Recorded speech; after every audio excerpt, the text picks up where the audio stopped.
సీజనల్గా దొరికే చింత చిగురుతో నోరూరించే చింత చిగురు రొయ్యలు ఎలా చేసుకోవాలో చూద్దామా?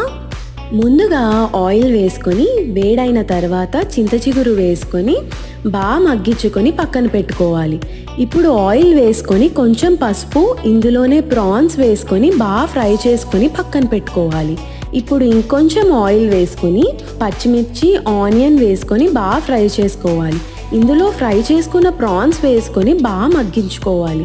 మొత్తం దగ్గర పడ్డాక ఇందులో తగినంత కారం అలానే సాల్ట్ వేసుకొని బాగా ఫ్రై చేసుకొని కొంచెం వాటర్ వేసుకొని దగ్గర పడుతుందన్నప్పుడు ముందు ఫ్రై చేసిన చింత చిగురిని మిక్సీ చేసుకొని ఆ పేస్ట్ యాడ్ చేసుకోవాలి.